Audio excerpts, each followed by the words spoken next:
오늘 이 밤에도 주의 말씀과 은혜가 저와 여러분들을 진리와 은혜의 길로 인도하시길 간절히 소망합니다.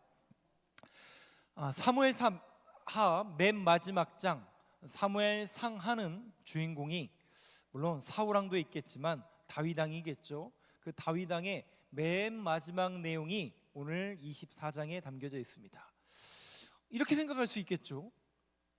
사무엘하를 마무리하면서 다윗왕에 대한 마지막 스토리는 조금 좋은 이야기, 왕으로서 믿음도 좋고 신앙의 본이 되고 모두에게 기쁨의 왕, 이렇게 결론 내려도 충분할 것 같은데 우리는 이 결론을 알잖아요, 그죠? 이 결론을 알기 때문에 이게 뭘까? 궁금하지 않으세요? 신기하지 않으세요?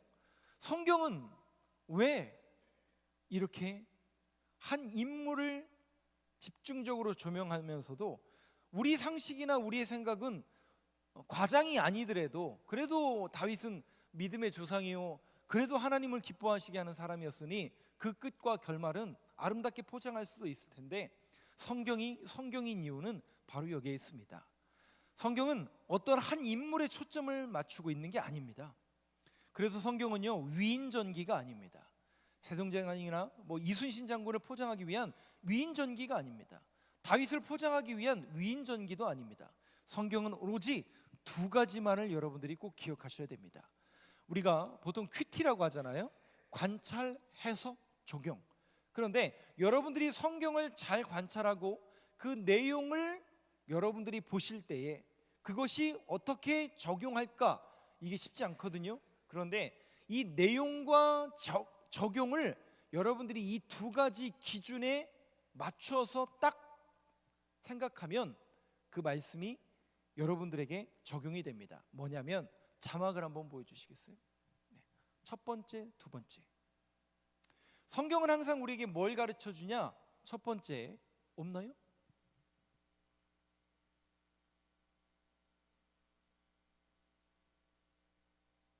없으면 제가 읽을게요. 첫 번째는 성경의 관심은 첫 번째가 뭐냐면 하나님은 어떤 분인가입니다. 뭐라고요? 하나님은 어떤 분인가? 하나님은 어떤 분인가? 두 번째는 뭐냐면요, 하나님은 어떻게 우리를 사랑하시는가? 뭐라고요? 첫째, 하나님은 어떤 분이신가? 그러니까 성경을 우리가 읽잖아요. 잘 관찰하고 그 내용을 정리해서 적용할 때는 이 성경 본문 속에서 하나님은 어떤 분이신가를 여러분들이 아셔야 돼요. 두 번째는 자막 있나요? 자막 한번 같이 읽어보겠습니다. 시작. 하나님은 어떻게 우리를 사랑하시는가? 이거예요. 첫 번째는 뭐라고요? 하나님은 어떤 분인가? 두 번째는 하나님은 어떻게 우리를 사랑하시는가? 성경에 이런 의미와 내용이 담겨져 있구나라는 것을 우리한테 적용시키면 거의 맞습니다. 오늘 이 밤에도 여러분들이 하나님은 이 말씀과 이 사건을 통해서, 오늘 인구조사하는 이 사건을 통해서 하나님은 어떤 분이시고 하나님은 우리 교회와 저와 여러분들을 어떻게 사랑하시는지에 대한 그 메시지를 함께 찾고 발견하고 듣고 기도하는 밤이 되길 간절히 소망합니다. 자, 1절 말씀부터 한번 보시죠. 그래서 항상 여러분들이 말씀을 들을 때는 하나님은 어떤 분이신가, 하나님이 어떻게 우리를 사랑하시는가, 이게 딱 발견이 되고 확연이 되면 그걸 우리가 적용을 시킬 수 있는 거죠. 자, 1절 말씀입니다. 여러분 목소리를 한번 같이 한 목소리 읽어보겠습니다. 시작. 여호와께서 다시 이스라엘을 향하여 진노하사 그들을 치시려고 다윗을 격동시키자 가서 이스라엘과 유다의 인구를 조사하라. 자, 말씀 잘 보세요. 인구 조사는 누가 시킨 거예요? 다윗이 한 거지만, 다윗이 이제 지시를 하지만 요압에게, 성경에 분명히 사무엘하에서 여호와께서 다시 이스라엘 향하여 진노하사 그들을 치시려고 누구를 격동시켰다고요? 다윗을 격동시켜서 이스라엘의 유다의 인구를 조사하라 시킨 거예요. 인구 조사는 다윗이 시켰지만 다윗의 마음을 격동시킨 건 하나님이에요. 성경은 그렇게 쓰고 있어요. 근데 이거와 병행 구절이 어디냐면 역대상인데 21장 1절 한번 보여주시죠. 한번 같이 읽어보겠습니다. 시작. 사탄이 일어나 이스라엘을 대적하고 다윗을 충동하여 이스라엘을 계수하게 하니라. 뭐가 다르죠? 네? 안 읽으셨어요? 아니, 그러니까 우리가 관찰을 잘 하셔야 된다니까요. 아까 읽었잖아요. 분명히 아까는 하나님이 다윗을 격동시키사. 근데 역대상에서는 이거는 수백 년 후에 에스라가 쓴 내용이잖아요. 역대기에서 이 똑같은 사건을, 이 인구조사 사건을 에스라는 어떻게 보고 있냐면 사탄이 일어나 이스라엘을 대적하고 다윗을 충동하여 이스라엘을 계수하게 아니라 달라요. 그러면 사건이 다르고 내용이 다른 건가? 아니에요. 똑같은 내용이에요. 그럼 이것을 우리가 어떻게 적용해야 되냐면 이런 뜻이 됩니다. 다윗도 인생의 말년에 뭘 하고 싶었을까요? 뭘 하고 싶었을까요? 남자만 국한시키고 싶진 않아요. 인간이란 다 똑같은 존재인 거예요. 제가 늘 말씀드리잖아요. 시간 남고 돈 남으면 뭐 한다고요? 예? 시간 남고 돈 남으면 인간은 여지 없어요. 자꾸 틈을 주게 돼 있습니다. 그러니까 자꾸 누가 들어와요? 그 사단의 세력과 죄의 습성이 우리 안에 밀려 들어오죠. 다윗 안에도 욕심이 있고 욕망이 있잖아요. 자신이 얼마나 큰 대업을 이루었습니까? 그렇잖아요. 다윗 믿음도 좋았지만 실질적으로 이스라엘의 가장 큰 대왕이라고 불리는 엄청난 업적을 이루었잖아요. 그러면 그 업적을 뭐 하고 싶을까요? 사람은 누구나 다 똑같습니다.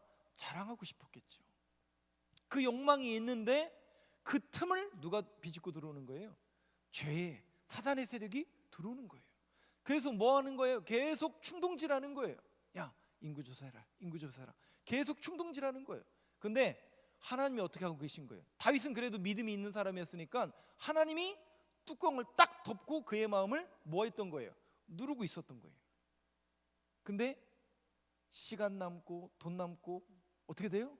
자꾸 하나님의 말씀보다는 자신의 욕망, 사단의 소리가 크게 들리니까 들썩들썩하는 거죠. 들썩들썩하는 거죠. 그러니까 하나님이 어떻게 하셨다고요? 사무엘하 24장에 하나님이 격동시켰다는 것은 뚜껑을 포기하신 거예요. 그래, 네가 하고 싶은 대로 해라. 이렇게 된 거예요. 이거 이해가 되시죠? 이해가 되시죠? 이렇게 된 거예요. 그러니까 여지없이 어떡합니까? 자신의 욕망과 사단의 계략이 딱 합일점이 되니까 인구조사해라. 근데 이 인구조사해라는 이 명령이 그냥 객관적으로 보면 우리 민수기에도 나오잖아요. 근데 그 민수기에서의 인구조사는 뭐였어요? 가나안 땅을 정복하기 위한 어떻게 보면 계획이고 방법이었어요. 그런데 지금은 전시 상황이 아니에요. 평안할 때예요. 예, 전쟁이 거의 다 정복하여서 평화로울 때인데 인구를 조사하는 이 마음은 마치 여러분 그거 기억나세요? 히스기야가 정말 구국기도의 왕이었잖아요. 이사 선지자의 말을 잘 듣고 그리하여 그들이 3년 동안 아수르의 포로를 당했지만 하루아침에 18만 5천 명이 산송장이 되어서 하나님의 구원의 은총을 받았잖아요. 해시계를 물려서 15년의 생명도 연장받았잖아요. 그러면 하나님 앞에 감사하고 하나님의 은혜에 보답할 뭘 어떻게 해야 될까? 이것만 생각해도 모자랄 판인데 세상에 바벨론 사신들이 구경하러 왔잖아요. 야, 어떻게 아수르를 이겨냈냐? 그랬더니 뭐라고 그래요? 성경이 뭐라고 이야기합니까? 하나님이 역사하셨습니다라고 해도 모자랄 판에 뭐라고 그래요? 자신의 곳간을 열어서 보여주었더라. 자신의 힘과 자신의, 그러니까 사울왕도 아말렉과의 그 기념비적인 사건을 이기고 나서 가장 먼저 뭐 했다고요? 길갈에 기념비 세우러 가는 것처럼 인간은 여지없이 똑같습니다. 다윗도 그런 거예요. 근데 하나님이 누르고 있었는데 이게 열리니까 인구조사를 시킨 거예요. 그런대로 성경에 이 사건이 얼마나 기가 막힌 사건인지를 정확하게 암시하는 내용이 뭐냐면 오늘 보면 3절을 한번 보여주세요. 24장 3절. 누가 말리느냐? 세상에 이 사람도 말려요. 한번 여러분 목소리를 같이 읽어보겠습니다. 시작. 요압이 왕께 아뢰되 이 백성이 얼마든지 왕의 하나님 여호와께서 100배나 더하게 하사 내 주 왕의 눈으로 보게 하시기를 원하나이다. 그런데 내 주 왕은 어찌하여 이런 일을 기뻐하시나이까 하되. 누가 말립니까, 여러분? 요압이 말려요. 근데 여러분 그거 기억나세요? 우리가 사무엘 상하, 열왕기 상하를 여러분들이 잘 보시면 알겠지만 요압은 1등 공신 중에 하나입니다. 아시죠? 다윗이 그러니까 친척벌이 또 돼요. 촌수로도 친척이 되고 또 정말 그 가진 고생을 했고 1등 개국 공신이 요압입니다. 근데 여러분 나중에 솔로몬 왕이 그 쟁탈 전쟁에서 요압이 가잖아요. 그래서 요압이 나중에 제거의 대상이 되잖아요. 우리로 말하면 그 왕자의 반란 사건 속에서 살생부에 오르는 사람이 요압이잖아요. 다윗도 그것을 탐탁해 여기지 않는단 말이죠. 그리고 성경에는 요압을 뭐라고 표현하냐면 우둔한 자라고 표현합니다. 근데 그 우둔한 자요 그런 요압도 뭐 했다고요? 이거는 하나님이 기뻐하시지 않는 일입니다. 왜 이런 일을 하시나이까? 그러니까 여러분 지금 다윗이 마음이 어때요? 다윗이 어떻습니까, 여러분? 세상에 이 믿음 좋은 다윗도 뭔가 씌인 거예요. 야, 저거 큰일 나겠다. 똑같아요. 우리도 신앙생활하다 보면 뭔가 씌일 때 있지 않나요? 여러분들 안 그러세요? 저만 봐도 그래요. 뭔가 이상해요. 어떨 때는 뭔가 이상해요. 내가 왜 그러지? 우리도 그럴 수가 있거든요. 충분히. 특별히 물론 이제 뭐 정치 얘기는 하고 싶지 않습니다만은 어떤 리더 그룹에 있는 분들도 어떤 결정과 책임은, 그러니까 리더라는 자리는 제가 늘 말씀드리는 거지만 책임을 지는 자리입니다. 당연히 리더는 책임을 져야 되는데 어떤 결정이나 사안들에 대해서 발표를 하고 계획을 세울 때마다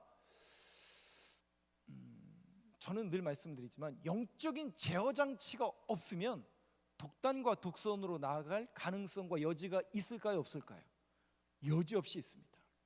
특히 담임 목사님이라는 이 직분도 이 자리도 제가 한 1년 이상 해보니까 그런 것 같아요. 충분히 독단과 독선으로 가도 한국교회 정서상 목사님이 그러자고 하니까, 목사님이 하자고 하니까 이거 밀고 가면 될까요, 안 될까요?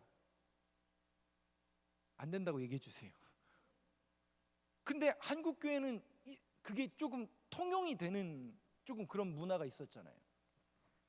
그래서 제가 성서대학 시간에도 늘 말씀드렸지만 뭔가 영적인 제어 장치가 항상 우리 안에 있어야 됩니다. 그것이 체질이 돼야 되고 그것을 규범화하든지 전 법 그렇게 좋아하진 않지만 제도와 법이라는 것이 어떻게 보면 우리의 영적인 제어 장치가 될 수도 있습니다. 특히 여러분들이 저를 위해서만 기도해 주시지 마시고 우리 교육자들을 위해서 기도해 주세요. 그래서 저 교육자들이 깨어서 혹시 제가 실수할 수 있잖아요. 있어요, 여러분. 저도 실수할 수 있고 넘어질 수 있고 잘못 판단할 수 있어요. 그러면 누군가가 계속 얘기해 줘야 될 거 아니에요, 그죠?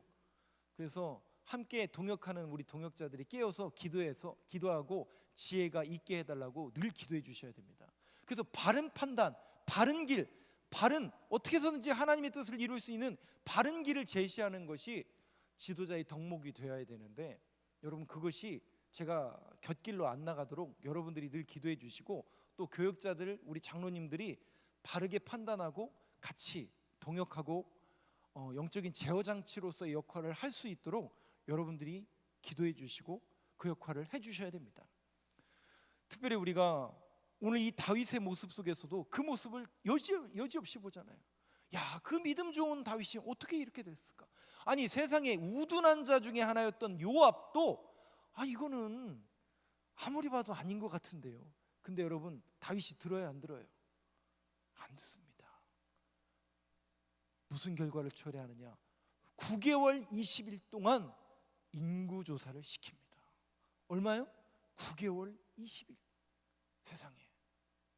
근데 여러분 다윗인 이유가 오늘 본문 10절에 이렇게 등장합니다. 10절 말씀 한번 보여주시죠. 여러분 목소리 같이 한번 읽어보겠습니다. 시작. 다윗이 백성을 조사한 후에 그의 마음에 자책하고 다윗이 여호와께 아뢰되 내가 이 일을 행함으로 큰 죄를 범하였나이다. 여호와여 이제 간구하옵나니 종의 죄를 사하여 주옵소서.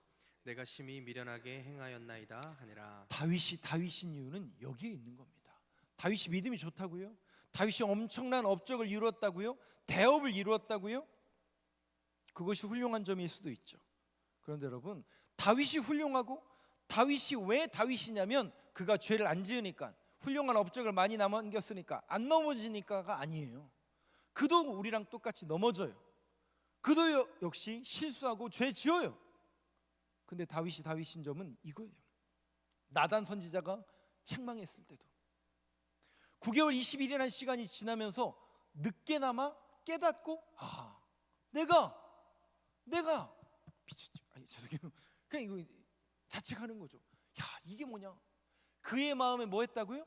자책하고, 야, 내가 도대체 무슨 짓을 한 거냐?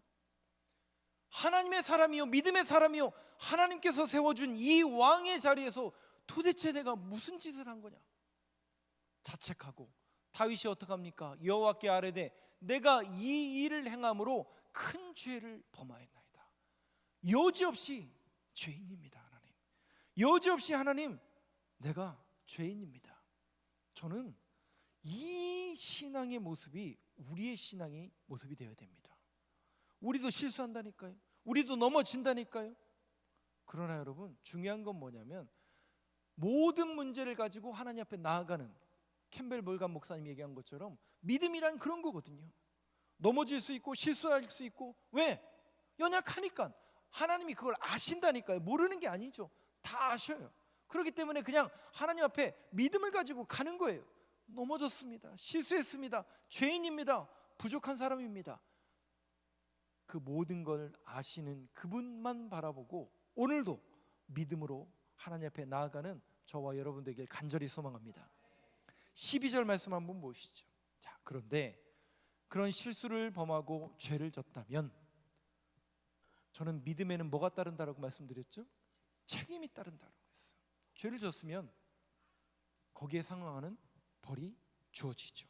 12절 13절인데요 12절과 13절을 저하고 한 번씩 교독해 보겠습니다. 12절은 제가 읽겠습니다.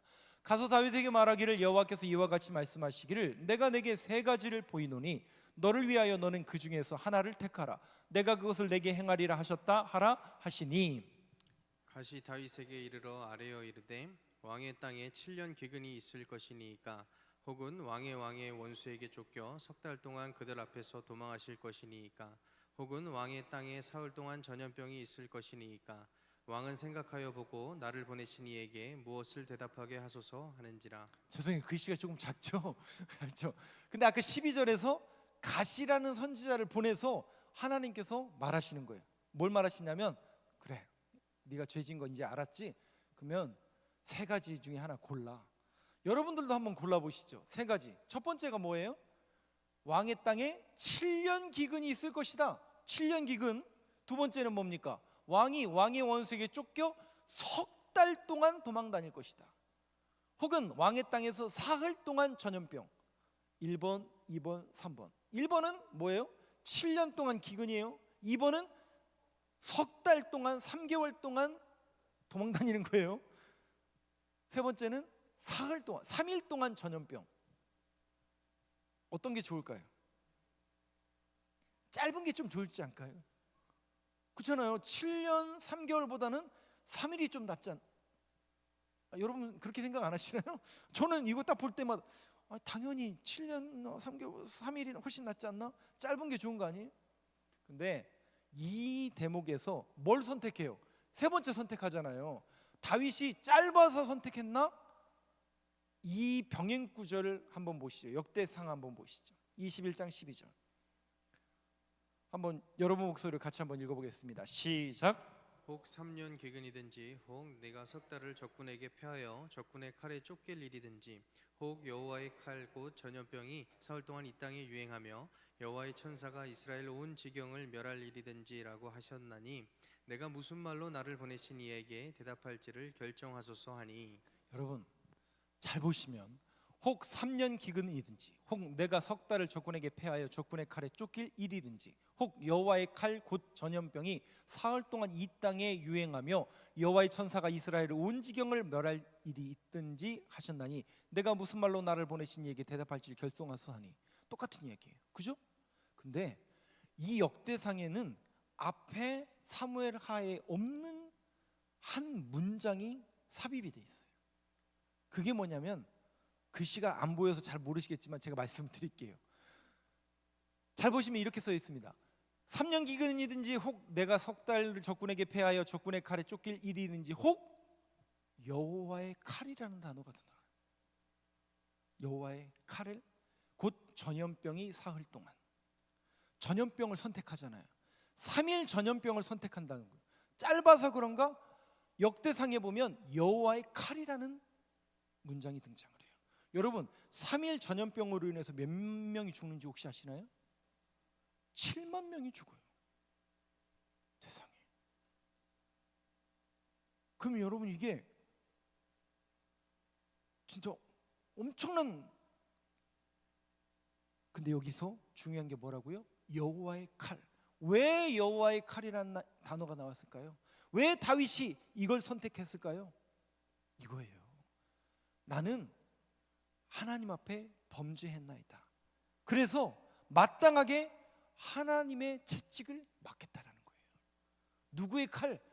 여호와의 채찍을 맞겠습니다라는 신앙 고백을 누가 드리고 있는 거예요? 다윗이 드리고 있는 거예요. 그래서 여호와의 칼이라는 단어가 역대상에는 삽입이 되어 있는 겁니다.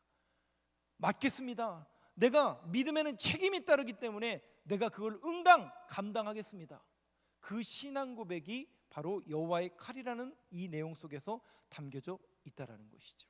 자, 그렇다면 이제 결론으로 향해 갈게요. 오늘 이 말씀을 여러분들이 함께 대하면서 세 가지를 조금 주목하셨으면 좋겠어요. 오늘 우리가 함께 기도해야 되는데 기도할 때도 마찬가지고 우리가 신앙생활할 때도 마찬가지죠. 뭔가 세 가지를 주목하면서 기도해야 될 텐데 이렇게 범죄했고 그거에 대한 책임을 이 다윗이 지고 있는데 다윗의 모습은 항상 하나님을 회개했던 모습. 그리고 이어서 한번 보시면 세 가지 다윗의 모습에 한번 주목해 보시죠. 14절 말씀 한번 여러분 목소리로 같이 읽어보겠습니다. 시작. 다윗이 갓에게 이르되 내가 고통 중에 있도다. 청하건대 여호와께서는 긍휼이 크시니 우리가 여호와의 손에 빠지고 내가 사람의 손에 빠지지 아니하기를 원하노라 하는지라. 첫 번째가 뭐냐면 다윗이 그 갓 선지자한테 이렇게 고백합니다. 내가 고통 중에 있도다. 왜? 내 죄악으로 인해서 이스라엘에 3일 동안 전염병이 일어서 7만 명이 죽었으니 누구 책임이에요? 다윗 책임이죠. 고통 중에 있도다.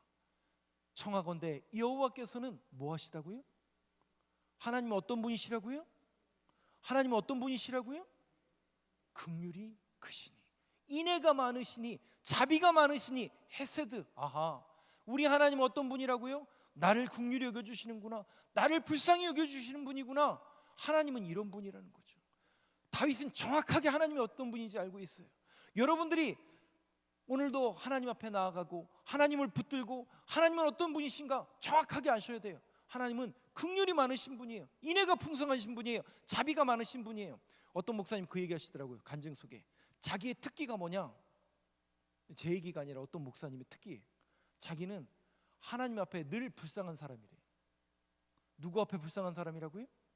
세상 앞에 불쌍한 사람이 아니라 자기는 늘 하나님 앞에 불쌍한 사람이래요. 정확한 자기 인식이라고 저는 생각해요. 우리는 하나님 앞에 늘 불쌍한 사람이 되어야 돼요. 왜?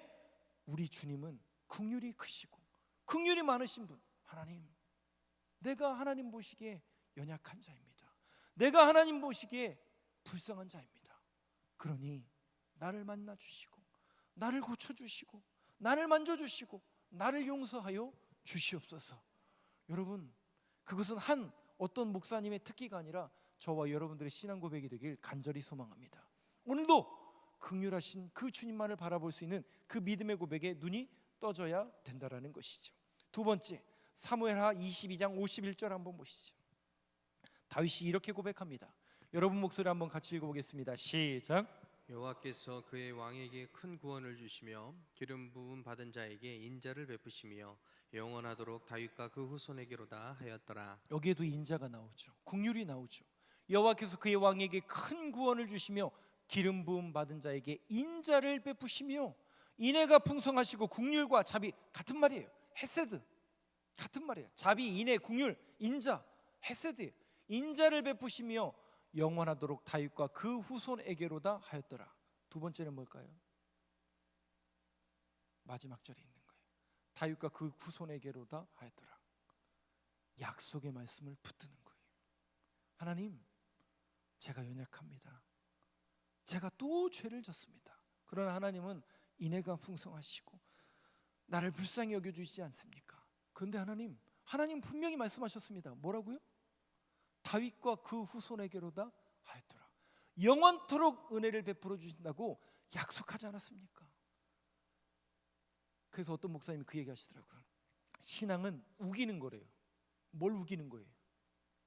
고쳐달라고 무조건 달라고요? 무조건 당첨되게 해달라고요? 근거가 있어야죠. 무슨 근거? 말씀. 분명히 말씀하지 않았습니까? 하나님, 내가 하나님의 약속의 자녀이고, 하나님, 내가 주님으로부터 기름 부음 받았다라고 약속하셨고, 그 말씀이 내게 임하지 않았습니까? 오늘도 이 말씀에 근거를 하여 하나님 말씀하셨사오니 내가 말씀을 붙들게 하시고 말씀이 증거가 되게 하여 주시옵소서. 그걸로는 부족해요. 긍휼하심, 언약, 즉 말씀이 증거죠. 근데 성경은 그걸로 부족해요. 뭐가 더 있냐? 하나 더 있어요. 18절 말씀 한번 보여주시죠. 한번 같이 읽겠습니다. 시작. 이날에 가시 다윗에게 이르러 그에게 아뢰되 올라가서 여부스 사람 아라우나의 타작마당에서 여호와를 위하여 제단을 쌓으소서 하매. 여기가 어디예요? 여기가 어디예요? 나중에 여기가 뭐가 돼요? 그 전염병이 너무 크고 하나님의 천군 천사가 치는 것이 너무 힘들어서 아라우나의 타작마당을 돈 주고 사서 거기에서 하나님 앞에 속죄제를 드리러 가죠. 근데 놀랍게도 그 자리가 이삭을 바쳤던 모리아 산이요, 솔로몬이 성전을 지으는 곳이요. 역대하 3장 말씀 한번 보여주시죠. 결론입니다. 3장 1절 말씀 같이 읽겠습니다. 시작. 솔로몬이 예루살렘 모리아 산에 여호와의 전 건축하기를 시작하니 그곳은 전에 여호와께서 그의 아버지 다윗에게 나타나신 곳이요 여부스 사람 오르난의 타작마당에 다윗이 정한 곳이라. 여기가 어디입니까? 이삭을 바친 모리아 산이요, 아라우나의 타작마당이었죠. 오르난의 타작마당이었죠. 같은 말이에요. 바로 솔로몬, 다윗이 돈 주고 산 땅에, 돈 주고 샀다는 건 무슨 땅이에요? 확실히 내가 값을 지불하고 샀다는 얘기죠. 값을 지불한 거예요. 그리고 거기에 성전이 세워져요. 그 성전은 예수 그리스도의 몸. 아하, 긍휼하심, 약속의 증거가 되고, 마지막으로 예수 그리스도가 우리의 뭐가 되시냐면 보증이 되어 주시는 거예요. 사랑하는 성도 여러분, 오늘도 그 약속의 말씀을 붙들길 간절히 소망합니다. 우리를 불쌍히 여겨주시고 인애가 많으신 그 하나님이 저와 여러분들을 부르셨어요. 그리고 여러분들과 제가 늘 기도하고 그 주님을 바라보고 믿을 수 있는 근거는 약속을 우리에게 주셨기 때문에 그래요. 그 말씀을 붙드는 거예요. 근데 그 말씀의 보증을 우리 주님이 십자가에서 담당하셨고 십자가에서 그 모든 것을 이루어 주셨기 때문에 우리에게 보증을 허락해 주신 겁니다. 오늘도 이 약속의 말씀을 붙들고 온전히 주님 앞에 나아가며 기도하는 이 밤이 되길 간절히 소망합니다.